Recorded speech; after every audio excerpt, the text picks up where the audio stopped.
yayabang nyo puro ipokrito naman kayo. Etong si Attorney Cayosa ng IBP, si Attorney Mel Santamaria, talagang dilawan na yan. Mas dilaw pa yan sa ihi ng may kidney problem Constitution sila ng Constitution. Si Mel Santamaria, Constitution ng Constitution para daw ituloy. Etong si Cayosa, Constitution ng Constitution. Nasaan kayo noong nilalabag yung constitutional rights ng mga tao doon sa Quadcom? May sinabi ba kayo? Wala! Sinabi nyo. Di ba? Noong nilalabag yung constitutional rights ni Pangulong Duterte, may sinasabi ba kayo? Wala! Diba? Kengkoy kayo Oh my God. At pagka agenda nyo, pagpasok sa agenda nyo, yung pangyayari, gagamitin nyo yung Constitution. Gagamitin yung Constitution. At kahit wala sa batas. Oo. Eto, pagka yung mga constitutional rights ng hindi ninyo kaalyado ay nilalabag, wala namang maririnig sa inyo. Tameme kayo. O anong klaseng mga abogado kayo? Sasabihin nyo ba mga constitutional law experts kayo? Kayo lang naman nagsasabi yan Ito nga kasi, alam nyo, ang self-rated poverty pala natin, di ba sinasabi natin nung tumaas, bumaba ng konti. Opo. Oo. Pero mabigat pa rin. Hindi ibig sabihin bumaba ng konti ay okay na kasi 50%. 50% ng mga Pilipino sinasabi sila ay mahirap, self-rated. 42% sinasabing hindi sila mahirap. 8% sinasabi borderline na mahirap. Kami nasa kalagitnaan lang. So kung ito total mo yung sinasabing mahirap na hindi at yung mga hindi naman sila nakakaangat sa buhay, 58% ang hirap. Mas malaki. Yun nga malaki. Bumababa ng konti pero malaki. Plus, malaki pa rin. Yan, yung sinasabi pa kanina sa report ni Manang Jean, Patrolya. Opo. Na tumataas daw ang unemployment, tumataas ang dami ng mga walang trabaho. Aray ko. Kaya nga nanawagan di ba si Senator Win? Opo. Sa mga economic managers daw, bakit ganon? Dadami pa. Yan ang sinasabi ko Kasi ayaw pagtuunan ng pansin yung dapat puro politika. Oo nga. Katulad yan. Etong mga natatawa ko Etong pangalan nito, si Attorney Cayosa ng IBP.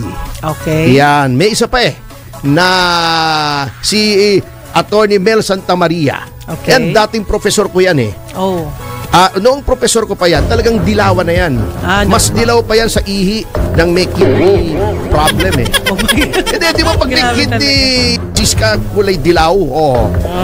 Bago yung Ateneo, yung De La Salle, UP, yung mga elitistang mga elitistang eskwela.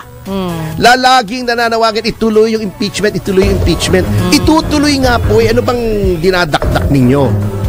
Sinabi ng June 11 Ay na pala ano pang problema nyo ba? Gusto nyo June 2. Pinipilit nyo June 2 bago dadaldal kayo. Bago isa-cite nyo Constitution.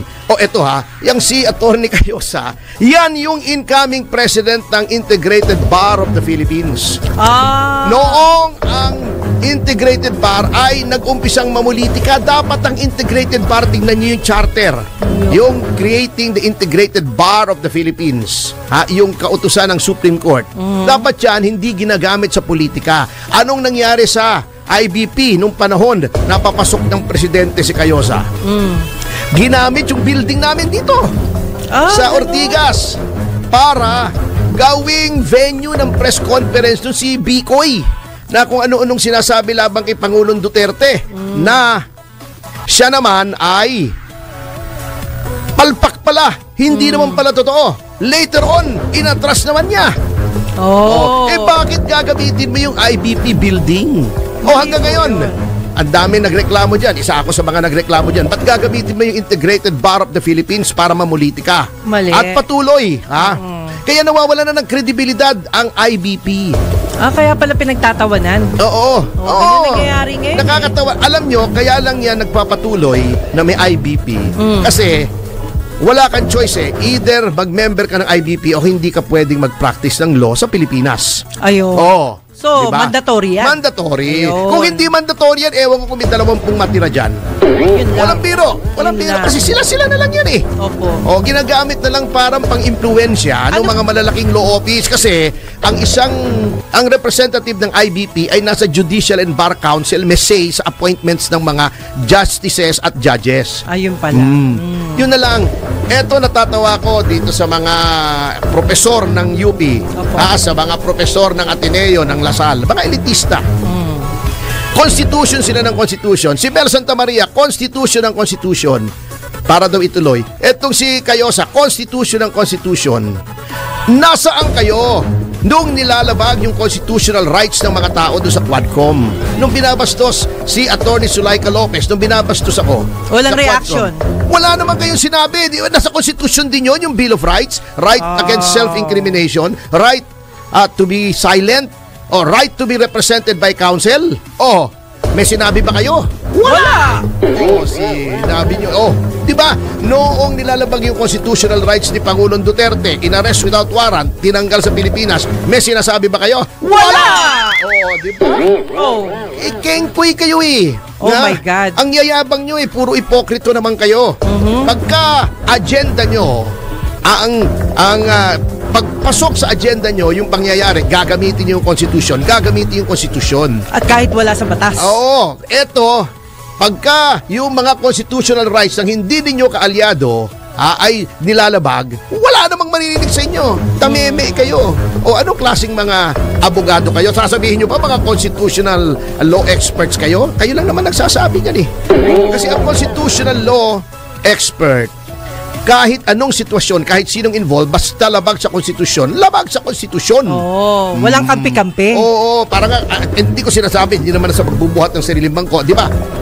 Ako, galit ako kay Rowena Guanzon. Dinimanda ko pa nga yan, hindi nakaupo yan, di ba? Opo. Bilang congresswoman. Pero nung inutos na ng Korte Suprema na magsumiti na ng pangalan para makahabol dito sa 19th Congress, maiupo, hindi naman inupo ni Speaker Romualdez. Di ba, binatikos natin dito. Opo. Sabi natin, dapat pinaupo. Bakit? Hindi na dahil natuwa na ako kay Guanzon. Opo.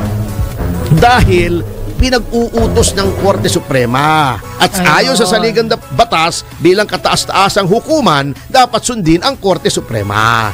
Kung talagang mahal mo ang konstitusyon, kung idinidepensa mo ang konstitusyon, Opo. kung ayaw mong nilalabag ang konstitusyon, basta may naglabag ng konstitusyon, ay magsalita ka.